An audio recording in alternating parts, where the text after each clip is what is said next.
Now that Donald Trump's first cabinet nominee has flopped, all eyes are on his next most vulnerable candidate, the one we were just discussing, Fox News weekend host Pete Hegseth, who is up to run the United States military.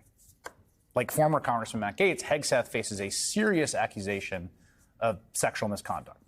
According to the Washington Post, Senate Republicans remain open to confirming him. Senators stressed, to the Post, that police had investigated a 2017 allegation that Hegseth had drugged and sexually assaulted a woman at the California political conference and declined to press charges. Hegseth denies the allegation against him and says the sex was consensual with the woman in question. However, he did pay the woman, quote, an undisclosed sum as part of a non-disclosure agreement for her silence on the matter because he feared his career at Fox News would suffer. Obviously, there's a little history and context over at Fox News with this. And of course, Gaetz and Hegseth are just the tip of the iceberg. As Peter Baker puts it in the New York Times, Donald Trump is defying the Me Too movement with his cabinet picks. And it's worth taking a step back to remember, like, how we got here, how all this began, right?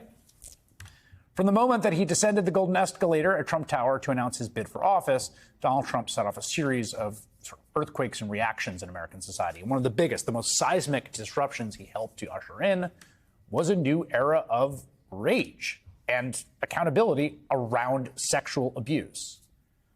It tracks back to the month before the 2016 election when we all heard the then Republican nominee bragging about sexual assault on the Access Hollywood tape. And then, shortly thereafter, the avalanche of women is stepping forward to say, oh, yeah, he did exactly the same thing to them. And of course, Trump responded by calling them liars, claiming they were too fat and ugly for him to want to assault.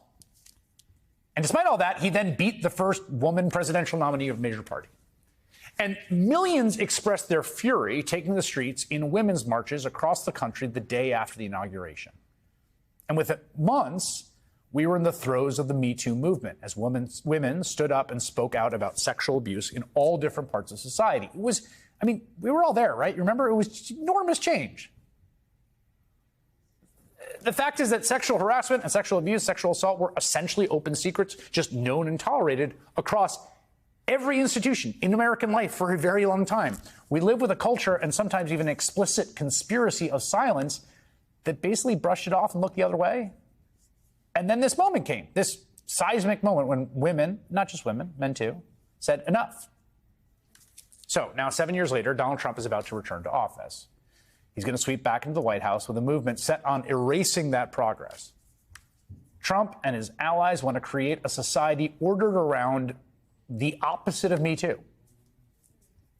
They appear to be seeking out people accused of sexual abuse to elevate them to key positions of power. I mean, they could pick, there's lots of people out there, right?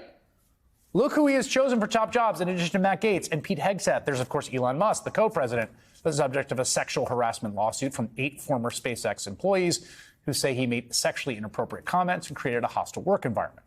Musk denies any wrongdoing. Robert F. Kennedy Jr. was accused of sexually assaulting his 23-year-old babysitter. Let's just think about that for a second. Your babysitter. And he has not exactly denied that allegation, but said that he is, quote, not a church boy.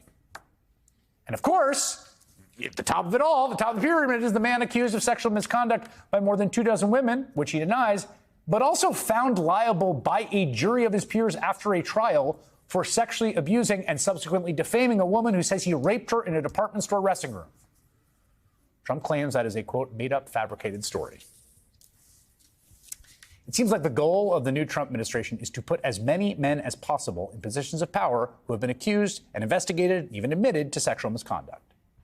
In other words, the opposite of Me Too. A culture in which men victimizing and abusing and preying on, assaulting, harassing, and raping women, and sometimes men, children, is just not seen as that big of a deal. Like, certainly not seen as disqualifying for higher office. Because the world they want to shape, really, to go back to before Me Too, is one where consent really doesn't mean much. That we just go back to an ethos that says it's fine for powerful men to do whatever they want. Who can really say? This is really like a truly principled belief of theirs. It is not an accident. It's the core of the agenda. But if this is all part of a backlash to both feminism in general and Me Too in particular, then know this. There will be a backlash to the backlash. We don't know what's coming, But spending tons of political capital telling the millions of survivors of sexual assault and harassment to shut the hell up and take it is not going to work. I promise you, they will not shut up and they will not take it. Laura Bassett writes a newsletter on Substack called Nightcap. She's also a contributor for New York Magazine's The Cut, where she writes Trump's cabinet picks are a revenge for Me Too. And she joins me now. How are you? You know, I'm getting by. I'm putting one foot in front of the other. I really liked your column. Obviously, I was thinking along similar lines. How do you see, I mean, at some level, like, well, they just have a lot of accused predators in their circle, so it's not an ideological project, but it does, I don't know, it does feel like they're saying something here. It does. I think Trump deliberately is surrounding himself with other men who have been accused. Look, Trump's a vengeful guy, right? And if you recall, when he first got elected, he said the first thing I'm going to do as president back in 2016 is to sue all the women who accused me of sexual assault. So we know that he wants his piece of flesh or whatever. He wants his pound of flesh. And he never ended up suing those women. And then things got worse for him. You know, Stormy Daniels won against, basically took him down in court. Right. E. Jean Carroll won 2 defamation trials against him, not just once, but twice. And now he's been reelected. And so this time he's surrounding himself with other men who have been accused so that he can send a message that, you know, what we're not afraid of is rape. What we are afraid of is men losing their careers to these accusations. It's been very interesting to me to watch the sort of the Hegseth stuff. And again, I want to be clear. He denies this. He says there was a consensual sexual encounter in which a woman who had gone to the hotel with her husband and children at a conservative women's conference consensually slept with him and then fabricated an allegation. But what I think is interesting here is the defense is, well, the police looked into it, which they did. There's a police report, and chose not to bring charges. Yeah. And I feel like one of the defining things we learned in Me Too was that just because the police don't arrest someone for a sexual assault does not therefore mean a sexual assault did not happen. Right. I mean, Ben, the entire point of the Me Too movement is that powerful men have gotten away with being serial rapists for years. I mean, if you look at the Hegseth report, at the actual police report, which I recommend that everyone does, the details are nauseating. I mean, she says he took her phone away, that she said no multiple times, that he blocked her from getting out of the hotel room. She went to the ER and did a rape kit. She reported it to the police. This woman did everything right. And the fact that the police didn't pursue it, I mean, since when are the police, you know, so great at dealing with rape in the first place? So it's amazing to me that, you know, are we even trying anymore? Well, that is the thing, right? Because I think what happened with my read on this, and I'm curious what you think, is that we had this moment of real sort of like fervor. Yeah. And a long overdue reckoning. Right. And then there was like, you started to feel this sort of like backlash brewing.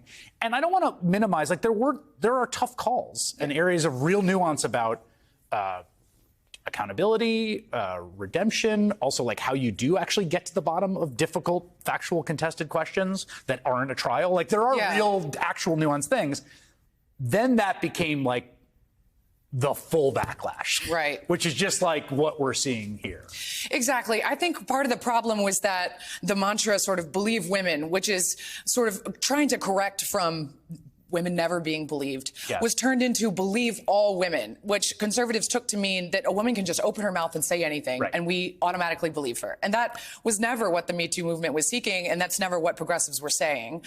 But I think that sort of, I felt the sea change start with Christine Blasey Ford, and she gave that incredibly powerful testimony, and half the country just said, we don't believe you, or we don't care.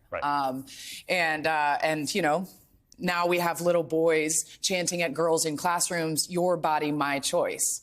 I mean, you can Google it. This is I know that. I mean, I think the reason that my eyes got wide there is that I just feel like I'm watching them shoving gunpowder into the crevices of something, which is like this idea that you're sort of leaning into this kind of like chauvinist vision of male domination, which I think is a very like poor and sort of sad and cramped and actually kind of pathetic vision of masculinity, personally.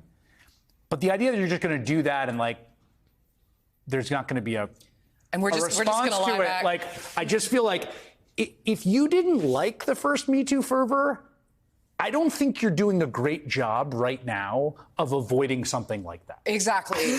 Exactly. The next one's going to be bigger. I mean, the first time I remember the sort of power, and now it hasn't aged that well. We look back on the Women's March and the pink knitted pussy hats, and everyone kind of thinks that was silly. But I remember at the time feeling the power of the collective. Women's rage. They were marching and they were angry and they were getting tattoos and and it worked. They put some really powerful men in jail who wouldn't otherwise have ever been held accountable. The pendulum swings, and the pendulum has swung this way. We're at the apex of the backlash.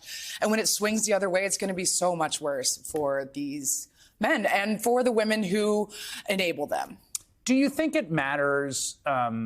Again, this is it's insider baseball because it's about who's going to be the attorney general. Yeah. But I don't know. I just felt the Gates thing mattered. Yeah. It just is it's just too much.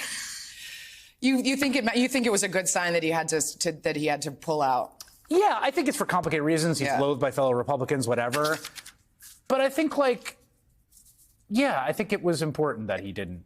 I mean, I'm certainly glad he didn't go through. I think that he has sort of been a lightning rod for all the attention, and so it's helping these other men get through. Even Linda McMahon. I mean, it's like half the cabinet at this point. Yes, we should Linda McMahon, just so people don't know, she's been accused in a recent lawsuit of failing to stop a ringside announcer for World Wrestling Entertainment from grooming and sexually abusing children in the 80s and 90s. This is a long pattern alleged in this lawsuit. They say they did not know about it. Laura Bassett, thanks for coming on.